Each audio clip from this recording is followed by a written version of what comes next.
Assalamualaikum warahmatullahi wabarakatuh. Bismillahirrahmanirrahim. Alhamdulillahirabbil alamin wassalatu wassalamu ala asyrofil mursalin sayyidina Maulana Muhammadin wa ala alihi washabihi ajmain. Amma ba'du. Ingkang sangat kita hormati guru kita bersama Kiai Haji Ulil Albab Arwani, wonten para habaib utamanipun Habib Zainal Abidin Al-Kaf, para umarok yang saya hormati, ada PLT Bupati Bapak Haji Hartopo, ada Bapak Kapolres Dandim dan yang mewakilinya semua yang saya hormati. Meneruskan ngaji di Madinatul Ilmi di Habib Bidin, ini ngaji hiwalah, ini diligerkan. Harusnya ngajinya di Habib Bidin tapi diliger ke sekda. Saya mau saja supaya kelihatan rukun antara Habib dan umarok. Karena kata Habib Bidin nggak apa-apa Gus gitu. Ya memang rukun gitu. Jadi ini nggak pencitraan ya, bukan pencitraan tapi memang rukun gitu.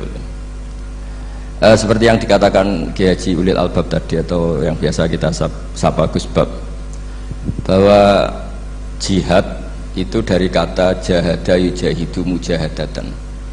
Kalau masdar mujarrodnya jahida, dan baca jahada jadu jahdan wa jihadan, itu maknanya serius menekuni sesuatu. Jadi tidak harus bentuknya perang.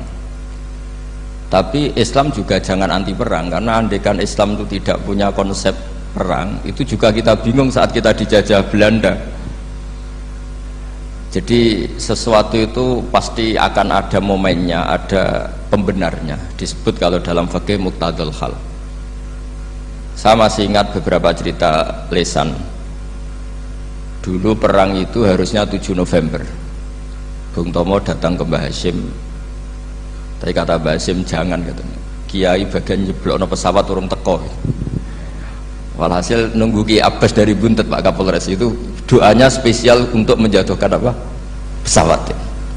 Saya kebetulan banyak kenal sama cucu-cucu Ki Abbas Buntet.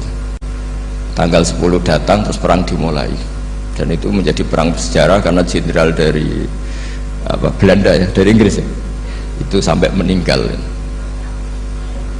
Jadi siapa? Malabi ya. Jadi intinya Anda jangan berpikir bahwa negara ini didirikan hanya oleh umarok. Bahkan sebelum ada negara, yang sudah ada itu ulama. Dulu para wali songo sampai para kiai era kemerdekaan itu sudah membentuk satu komunitas. Di situ ada ketua pondok, ada bendahara, ada macam-macam. Sehingga kiailah yang bisa menggerakkan publik untuk melawan Belanda. Karena kiai ini juga yang megang otoritas publik. Ketika seorang Basim Asy'ari memfatwakan jihad itu fardhu ain, maka semua orang berpikir harus jihad melawan kehadiran Belanda atau penjajah mana saja. Tapi itu satu sisi ya. Di sisi yang lain, bahasa Arab itu ada sisi uniknya. Kalau menamai penjajah itu musta'marin atau al-isti'mar. Isti'mar itu meramaikan dunia. Karena memang bangsa kita dulu itu ya aneh. Tapi nak sampean ngrasani teman-teman ya kualat, itu mbah-mbah jenengan. Kita ini dulu memang ya agak aneh. Belanda itu sudah penjajah, tapi sama buyut-buyut kita dipanggil Doro. Bisa kamu bayangkan kiai saat itu untuk mengingatkan masyarakat pentingnya melawan Belanda. Wong manggil Belanda saja Doro tuan. Terus kemudian kita berfatwa melawan Doronya. Jadi benahi ilmunya saja wis sak penggawean kira-kira gitu. Jadi ngelola orang bodoh itu ya kangelan. Enggak dikelola itu bangsa kita, dikelola itu ya rodok goblok banget. Wong undang penjajah apa? Doro. Jadi itu PR besar. Tapi kiai itu punya seni untuk memberi penjelasan. Makanya diantara kelebihan ulama itu pasti warasatul anbiya itu di fatona ada unsur kecerdasan. Cerdas itu seni mengelola pikiran manusia, itu namanya cerdas. Makanya saya berkali-kali kalau ngaji, harusnya orang itu semuanya itu pengagum ilmu, jangan pengagum fakta, tapi pengagum ilmu. Ya saya berkali-kali mencontohkan, kalau Anda suami yang miskin, nggak punya uang, terus pulang dimarahin istri karena tidak punya uang atau kerja tidak sukses, harusnya kamu bangga. Anda juga kan yang berteori kalau suami nggak becus itu pasti dimarahin gitu. Nah, ketika menjadi fakta harusnya Anda syukur bahwa ilmu Anda itu benar gitu. Jadi pas istri marah, wah alhamdulillah ternyata teori saya ini benar itu. Ini lucu kan, teori Anda mengatakan demikian, tapi pas menjadi fakta Anda tidak siap. Nah, begitu juga menyangkut penjajah. Belanda itu sudah maju, Eropa sudah maju, Indonesia negara yang terbelakang. Di mana-mana terbelakang itu menjadi objek penjajahan. Di mana-mana yang terpelajar itu posisi menjajah. Sehingga ulama berpikir bahwa awal dari kemerdekaan adalah mengertikan yang tidak ngerti. Karena teori penjajahan pasti gitu, yang tahu menjajah yang tidak tahu, yang sudah modern menjajah yang belum modern, dan seterusnya. Makanya awalu hadad din itu al ilmu, makanya nomor satu itu ilmu, pengetahuan. Di sini pentingnya sampai Islam mewajibkan thalabul ilmi fardhatun ala kulli muslimin. Karena tadi bisa kamu bayangkan 350 tahun dijajah Belanda, kita manggil mereka itu doro atau tuan. Kayak apa? Susahnya menggerakkan masyarakat yang cara pandang masih demikian. Lah kiai-kiai pada berontak, dibikinkan masjid di alun-alun, diberi otoritas beragama sehingga dikira Belanda ini baik. Padahal ini dulu ya niatnya meninabubukan biar tidak ada pemberontakan. Walhasil singkat cerita, kiai-kiai yang sudah di Mekah termasuk Mbah Hashim, beliau ketemu Muhammad Iqbal, ketemu beberapa ulama dunia, tahu bahayanya mustakmarin tadi. Terus akhirnya kiai-kiai kumpul-kumpul fatwa resolusi nopo jihad. Jadi ini mukaddimah sebagai pembenaran, sebagai setuju saya sama Kiai Haji Ulil Albab bahwa nomor satu itu jihad. Tapi jihad tadi pemaknanya harus utuh. Kalau kondisi perang ya perang, kalau kondisi stabil ya jihad untuk memajukan apa? Indonesia. Itu, dan itu saya ulang lagi dimulai dari ilmu. Sebelum saya ngaji Minhajut Thalibin saya cerita ilmu itu apa? Ilmu itu sederhana, sesuatu yang mudah. Karena ilmu itu fitratallahi allati fataran nasa napa. Misalnya begini, saya orang miskin, nggak punya apa-apa, sudah nggak punya apa-apa, nggak punya jabatan, terus keluarga yang nggak pati loyal, mungkin istri ada ngidolakan kita, bahkan anak kita sendiri juga nggak ngidolakan kita. Itu kan sial-sialnya orang, anak kita aja nggak pernah ngidolakan kita. Tapi untuk bahagia itu sebenarnya sederhana. Sederhananya begini, orang pinter itu ingin mempertahankan kehidupannya, terus pinter sampai berobat habis banyak ke Belanda, ke Jepang supaya mempertahankan nyawanya. Nah, si miskin ini kalau dia setiap makan, ya Allah, saya dengan makan ini mempertahankan nyawa saya. Sehingga makan itu satu kajian ilmiah bahwa ini luar biasa. Bahwa orang punya Alphard, punya uang 1 miliar, itu tidak mempertahankan sesuatu yang pokok, yaitu nyawa. Orang tidak punya Alphard itu hidup, nggak punya uang 1 miliar hidup. Tapi kalau nggak punya nasi 1 piring, nggak punya air 1 gelas bisa mati. Artinya apa? Orang miskin itu yusyarikul aghniya, sama dengan orang-orang kaya dalam hal kepemilikan hal-hal yang pokok. Tapi kadang-kadang orang miskin itu ya nyon sewu agak belagu, sudah miskin ingin punya Alphard, sudah miskin ingin punya ya dia tersiksa. Harusnya cara berpikir nggak punya Alphard tuh masih hidup, nggak punya uang 1 miliar masih hidup. Yang punya Alphard hidupnya juga pakai nasi 1 piring, yang punya uang 1 miliar juga pakai nasi. Ya kalau itu kan sama, saya punya. Kalau gitu kan bisa miskin rasa kaya itu memang harus dilatih. Nah, kalau orang kaya kan rumahnya banyak di mana-mana. Memangnya kalau rumahnya banyak di mana-mana terus tidur di sini 1 jam, di rumah itu 1 jam, malah nggak bisa tidur kan? Tetap aja yang dipakai 1 kamar. Itu gunanya apa punya rumah banyak? Setidaknya zaman miskin itu dia berpikir gunanya apa punya rumah banyak yang dipakai ya hanya 1. Meskipun suatu saat kalau dia kaya juga berpikirnya agak rubah. Ya penting punya rumah banyak biar kemana-mana punya rumah, nggak apa-apa. Tapi sementara masih miskin jangan berpikir seperti itu. Nah yang menjadi miskin kacau kan sudah miskin berpikirnya gaya orang kaya, itu kecelakaan itu. Nah itu ilmu, maksud saya itu ilmu. Sehingga dulu Nabi ngajari orang miskin itu sederhana. Ketemu orang miskin sama Nabi diajarkan. Nabi diantara ajarannya begini. Ada seseorang man asbaha, orang yang setiap harinya mu'afan fi jasadi, dia sehat, aminan fi sirbi, negara dalam keadaan aman, tidak dalam ancaman, indahu qutu yaumi, dia hari itu punya makan, faka'an nama khizat lahu dunya bihadafiriha, berarti dia sudah punya dunia dan seisinya. Karena polanya sama. Mbok presiden Amerika itu yang untuk mempertahankan nyawanya ya makan pokok dan minuman pokok, bukan jabatannya sebagai presiden atau punya uang triliunan. Orang paling kaya di Indonesia juga gitu, untuk mempertahankan hidupnya juga dengan makanan pokok, dan itu orang miskin punya. Nah, kehidupan paling top itu apa? Ya kehidupan yang mempertahankan nyawa, itu yang paling top, lainnya itu enggak. Karena mempertahankan nyawa ini super penting, dan orang miskin bisa. Nah, saya berharap ilmu seperti inilah menjadikan dulu itu kuat ketika melawan Belanda. Kenapa kuat? Karena mereka gampang syukur.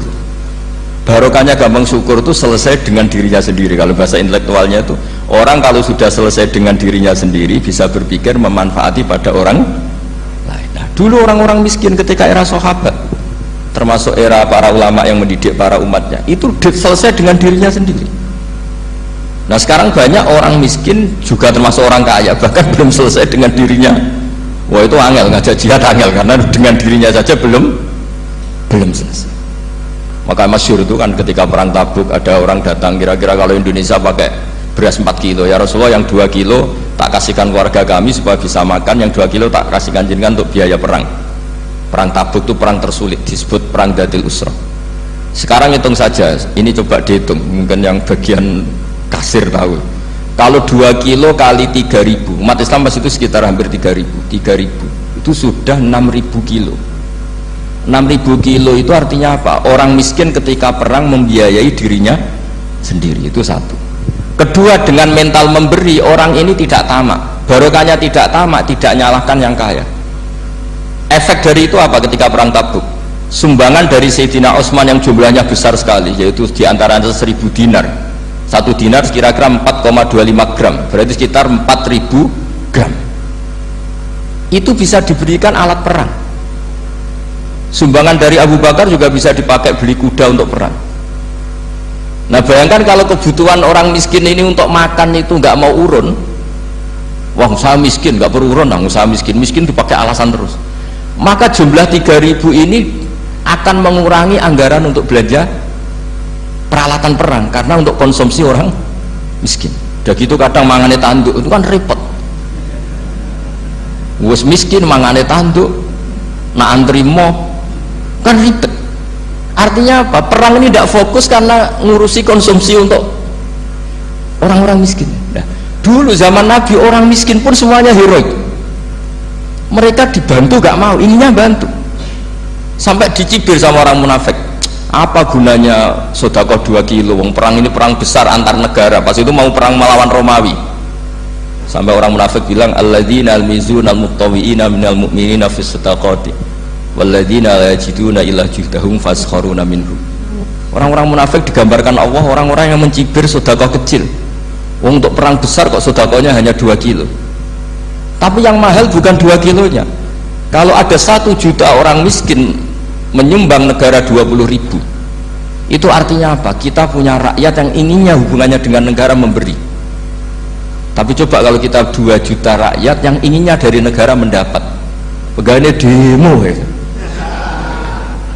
ini ajarannya Nabi yang luar biasa. Dulu Nabi itu bisa mendidik orang miskin pun bermental memberi. Nah barokahnya bermental mandiri ini, mereka selesai dengan dirinya sendiri. Coba kalau mereka tidak bawa makanan sendiri ketika perang, mungkin kuda yang untuk perang, terus mereka berpikir, bu ini saja disembelih supaya kita bisa makan. Ribet kan? Ngapain beli senjata yang mutakhir, makan saja nggak bisa. Tapi barokahnya mereka urun sendiri, mereka selesai dengan dirinya sendiri. Ini hebatnya didikannya Rasulullah Shallallahu Alaihi Wasallam. Dulu Mbah Hashim dan kawan-kawan itu berhasil mendidik seperti itu. Santri yang miskin-miskin itu kalau ngaturi kiai duwene telo itu kayak no telo, duwene wi yo tidak wi, sehingga kiai sing wis mapan-mapan, misalnya kados kula wonten kan mun setengah mapan, ya akhirnya yo iso mangan wi, jebule wi ku yo enak gitu. Santri yo seneng mergo kiai ini seneng pancen wis suwi mangan pizza misalnya. Nah, tapi nek sing melarat terus aku melarat kiai tak kei wi mosok doyan, wis melarat medhit di alasan kan ribet kan. Ini yang perlu dihilangkan, medhit kok berargumentasi. Tapi yang mahal itu bukan wi-nya, mental memberi. Orang itu kalau mentalnya memberi itu berarti selesai dengan dirinya. Tapi kalau tidak bermental memberi pasti tamak. Dan tamak itu mesti menghakimi orang lain. Maka dalam kitab hikam diterangkan penyakit terberat itu tamak. Kenapa?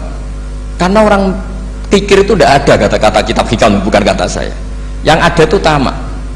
Misalnya gini, saya kenal PLT Bupati Kudus, tidak pernah saya bilang beliau kikir, tapi sekali saya pernah ngajukan proposal tidak kesampaian. Wah, beliau medit. Jadi saya menvonis medit itu sebetulnya ya karena punya keinginan tidak kesampaian. Coba kalau ndak, gue medit orang serap penting. Misalnya anak-anak muda sama orang-orang cantik di Jakarta, pernah nggak kamu bilang itu sombong? Enggak kan? Setelah kamu bilang, Mbak aku ingin kenalan mbak sampeyan, terus dia agak mau, baru kamu bilang sombong karena keinginan kamu enggak. Nah, bayangkan kalau orang bermental tomak, kayak apa bangsa ini? Nah, sahabat itu dididik oleh Nabi, tomak itu selesai karena keinginan mereka memberi. Sehingga Indonesia bisa merdeka begini itu barokahnya didikan ulama, semuanya ingin memberi. Dulu belum ada negara, tentara-tentara kemerdekaan kalau di kampung-kampung itu ya dibiayai donatur-donatur, termasuk bahasa saya, buyut saya dulu. Itu berapa ton aja beras untuk pasukan Hizbullah, pasukan TNI. Di Aceh ada Daud berih, ada yang baca berueh. Jadi baca aja kayak kira asap ada yang berih, ada berueh, saya juga nggak tahu. Orang Aceh kalau baca berih memang nyumbang berapa emas untuk kemerdekaan Indonesia. Yang Kesultanan Jogja Legowo, Jogja tidak lagi negara tapi diberikan bagian dari Indonesia dan seterusnya. Nah, jadi semua ini barokahnya didikan Rasulullah SAW yang diteruskan para ulamanya bahwa nomor satu didik masyarakat itu bermental memberi. Dengan bermental memberi apapun kecilnya ini selesai dengan dirinya sendiri. Itu kalau sampean nggak punya mental memberi, nanti pulang dari Pemda, sok acara ini kabupaten berkata ini tok ribet itu. Awas itu, bar ngaji langsung lali berarti sampean. Sudah kalau nggak urun ini sudah luar biasa, nggak urun untuk berkat itu sudah luar biasa.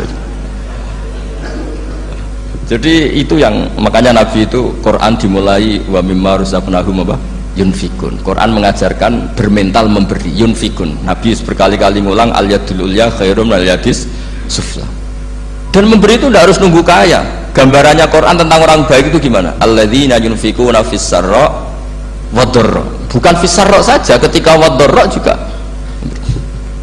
Saya pernah guyon sama orang kaya di Jakarta, dia uangnya miliaran, mungkin malah triliunan.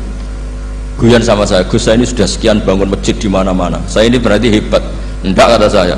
Enggak ada masjid, agama tetap jalan kata. Karena di kampung-kampung sudah banyak masjid kata. Masih keren tukang becak kata. Kok bisa Gus? Sampai nyumbang masjid 1 miliar, itu masjid apa kata saya? Ya masjid-masjid besar. Nah itu paling dipakai kubah atau menara atau apalah yang tidak mendesak.